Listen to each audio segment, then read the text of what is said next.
तो hello guys, कैसे हैं आप लोग। उम्मीद करते हैं आप लोग अच्छे होंगे। तो आज हम आपको पढ़ाने जा रहे हैं इन्वायरमेंटल साइंस या इन्वायरमेंटल स्टडीज, आप दोनों को कह सकते हैं पर्यावरण अध्ययन। तो पर्यावरण अध्ययन में आज हम आपको सिखाने जा रहे हैं ग्रीन हाउस इफेक्ट, मतलब ग्रीन हाउस प्रभाव तथा ग्लोबल वार्मिंग और जलवायु परिवर्तन। ये हमारे जीवन के लिए अत्यंत ज़रूरी चीज़ें हैं जो कि हम आज आपको इस वीडियो में समझाने वाले हैं। ये हमारा green house effect, global warming और जलवायु। तो आइए हम देखते हैं मौसम और जलवायु। जो मौसम और जलवायु होता है वो हमारे मौसम स्थानीय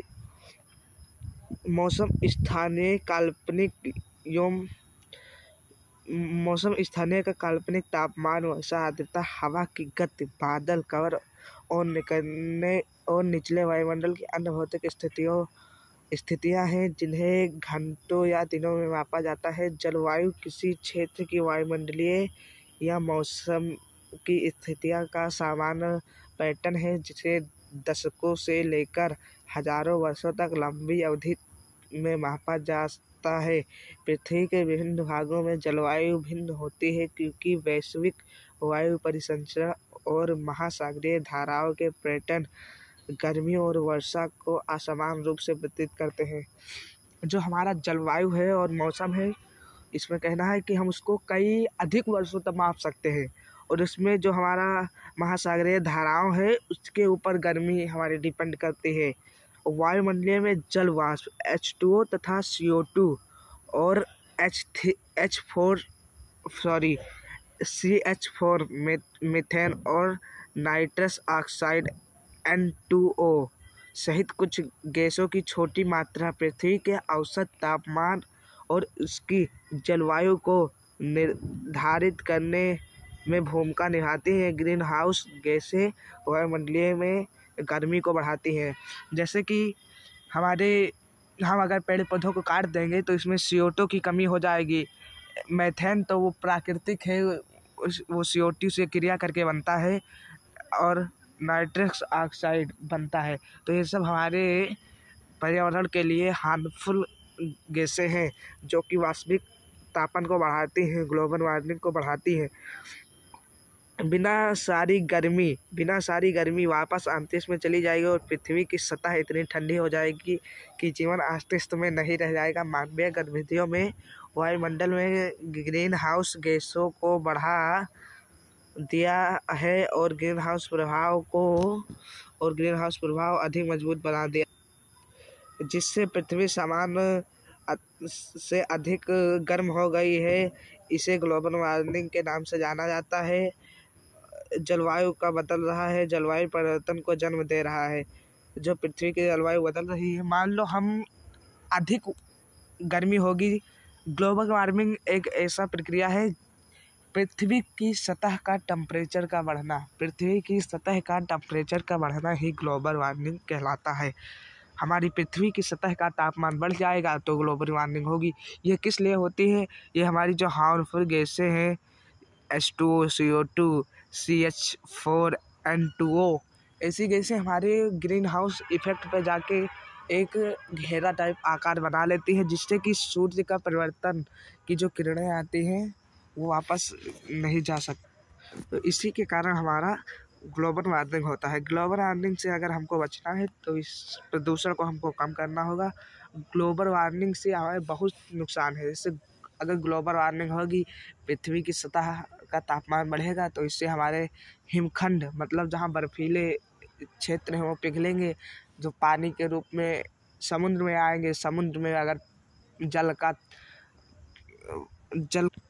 जल का लेवल बढ़ेगा जिससे उसके आसपास के शहरें डूबने की संभावना होती है। जैसे सिंगापुर अभी शायद आने वाले 20-30 सालों में वो पूरी तरीके से डूब जाएगा क्योंकि वह धीरे धीरे डूबता जा रहा है। जैसे कि हमारे समुद्र के किनारों के शहर मुंबई हुए, तमिलनाडु हुए, चेन्नई, ये सब हमारे समुद्र के किनारे के शहर हैं जो कि किसी देश की अर्थव्यवस्था के लिए बहुत मायने रखते हैं क्योंकि वहीं से ज़्यादा व्यापार होता है समुद्र के किनारे से, एक देश से दूसरे देश के लिए। तो हमें ग्लोबल वार्मिंग को रोकना है तो इस गैसों पे हमको काम करना पड़ेगा। जैसा कि आप लोग देख सकते हैं, ये हमारी ये सन है और इससे सतह पर आ रहा है ग्रीन हाउस इफेक्ट। ये पृथ्वी आप चित्र देख सकते हैं, इससे आप समझ सकते हैं कि कैसे हमारे लिए हार्मफुल गैसें हैं। ग्लोबल वार्मिंग पृथ्वी की सतह के औसत तापमान में क्रमिक वृद्धि है जो वायुमंडलीय में ग्रीन हाउस गैसों के कारण होती है। यह पृथ्वी की सतह के पास और क्षोभमंडल में वायुमंडलीय तापन में औसत वृद्धि और वैश्विक जलवायु परिवर्तन में बदलाव जलवायु परिवर्तन को प्रभावित कर सकते हैं। जलवायु परिवर्तन पृथ्वी के औसत तापमान में ग्लोबल वार्मिंग में परिवर्तन के कारण मौसम के पैटर्न में परिवर्तन का परिणाम। इस तरीके से नोट्स आपको कोई नहीं देगा। जैसा कि हम बता रहे हैं, अगर आपको ये नोट्स चाहिए तो हमारे व्हाट्सएप पे आप मैसेज कर सकते हैं। हम आपको व्हाट्सएप नंबर बताए दे रहे हैं, अभी ये इसी वक्त लिख के बताए दे रहे हैं। 2 मिनट रुकिए। अगर आपको ये नोट्स चाहिए तो हमारे इस नंबर पे आप कांटेक्ट कर सकते हैं, जैसा कि आप लोग देख सकते हैं 95 98 54 83 39। अगर आपको नोट्स चाहिए तो आप इस नंबर पे कांटेक्ट कर सकते हैं। आइए हम आगे बढ़ते हैं। आगे जैसा कि दिखाया गया है, कारण कोई भी कारण जो जलवायु में ग्रीन हाउस गैसों में वृद्धि की ओर ले जाता है वह ग्लोबल वार्मिंग और जलवायु परिवर्तन में योगदान देगा। उसमें से कुछ पर नीचे चर्चा जैसे वनों की कटाई। हम जैसे आजकल जनसंख्या बढ़ रही है, वनों की कटाई ज़्यादा हो रही है, सारे लोग पेड़ पौधों को काट रहे हैं अपने जीवन यापन के लिए। तो वनों की कटाई से CO2 को अवशोषित करते हैं और O2 छोड़ते हैं और पर्यावरण संतुलन बनाए रखते हैं। कई घरेलू और व्यावसायिक उद्देश्यों के लिए वनों का विनाश हो रहा है। वायुमंडल में अधिक CO2 और इस प्रकार अधिक ग्लोबल वार्मिंग हो रहा है। देखो, अपने घरेलू कार्य के लिए ही मानव अपने वनों का विनाश कर रहा है, कोई वो मतलब गलत कामों के लिए नहीं। लेकिन हमको इस पे अपने आप को थोड़ा प्रतिबंध लगाना पड़ेगा और हमको ये समझना पड़ेगा कि हमारे लिए कितना ज़रूरी है पेड़ पौधे। जीवाश्म ईंधन का जलना, जैसे कि हमको थोड़ी दूर जाना है, आधा किलोमीटर 100 मीटर, तो बहुत से लोग गाड़ी लेकर जाते हैं, 4 व्हीलर है 4 व्हीलर लेकर जाते हैं। पैदल यात्रा करना चाहिए। बढ़ती ऊर्जा मांग को पूरा करने के लिए जीवाश्म ईंधन का जलना तेज़ी से बढ़ रहा है। वायुमंडल में अधिक CO2 और इस प्रकार अधिक ग्लोबल वार्मिंग। ऑटोमोबाइल का अत्यधिक उपयोग। ऑटोमोबाइल उत्सर्जन में बड़ी मात्रा में ग्रीन हाउस गैसों होती हैं जो ग्लोबल वार्मिंग और जलवायु का कारण बन सकते हैं। क्लोरोफ्लोरोकार्बन। मनुष्य द्वारा AC और रेफ्रिजरेंट के अत्यधिक उपयोग से वायु में CFC बढ़ जाती है। इससे बहुत लोग AC और रेफ्रिजरेंट मतलब AC होता है, रेफ्रिजरेंट मतलब फ्रिज होता है, और air conditioning AC, fridge AC इस सब का उपयोग करते हैं। तो इससे बहुत हानिकारक गैसें निकलती हैं जो पृथ्वी की सतह को हानिकारक किरणों से बचाने वाली ओजोन परत को नष्ट कर देती हैं। पराबैंगनी किरणें पृथ्वी तक पहुंचती हैं जिससे तापमान में वृद्धि होती है जो अंततः ग्लोबल वार्मिंग और जलवायु में परिवर्तन का योगदान देता है। औद्योगिक विकास किसी देश की अर्थव्यवस्था के लिए सबसे महत्वपूर्ण है उसके औद्योगिक विकास। लेकिन औद्योगिक विकास करेंगे तो उस पर कुछ प्रतिबंध लगाए जा सकते हैं, जैसे नदियों में गंदे पानी छोड़ देना तो उसको फिल्टर करके छोड़ना, ये सब इसमें कुछ उपाय हो सकते हैं। औद्योगिक विकास जो होता है उसमें उद्योग से निकलने वाले हानिकारक उत्सर्जन में भारी मात्रा में ग्रीन हाउस इफेक्ट गैसें हैं जिससे ग्लोबल वार्मिंग अत्यधिक बढ़ती है। सबसे मेन पॉइंट तो यही है। औद्योगिक विकास में सारे फैक्ट्रियाँ लगाए रहते हैं, उस पर कुछ काम करते नहीं है, अपना पैसा ज़्यादा बचाने के चक्कर में हमारे पर्यावरण को नुकसान करते हैं। अधिक जनसंख्या, अधिक लोगों के सांस लेने से वायुमंडल में अधिक CO2, जैसे बहुत लोग रहते हैं 10 बच्चे 8 बच्चे 7 बच्चे पैदा कर लेते हैं, वही 1-2 बच्चे पैदा कर जनसंख्या नियंत्रण करें। जैसे कि मोदी जी का सपना हम दो हमारे दो, इस पर काम करें जिससे CO2 कम निकलेगी, सांस बच्चे ज़्यादा लेंगे तो ज़्यादा CO2 निकलेगी। इससे हमारे अधिक जनसंख्या नियंत्रण हमको निरोध का उपयोग करना चाहिए अधिक जनसंख्या नियंत्रण के लिए। तापमान में वृद्धि से ग्लेशियर पिघल रहे हैं। ग्लेशियर वही हिमखंड, हिमखंड को हम ग्लेशियर कहते हैं। समुद्री स्तर में वृद्धि होगी, समुद्र के पानी में वृद्धि होगी। तटीय क्षेत्रों पर विनाशकारी प्रभाव, जो समुद्र के किनारे के क्षेत्र हैं उनका विनाश हो जाएगा।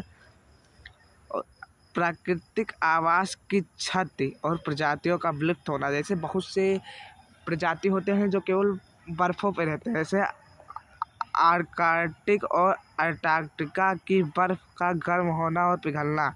ध्रुवीय भालू और सील अत्यधिक खतरे में।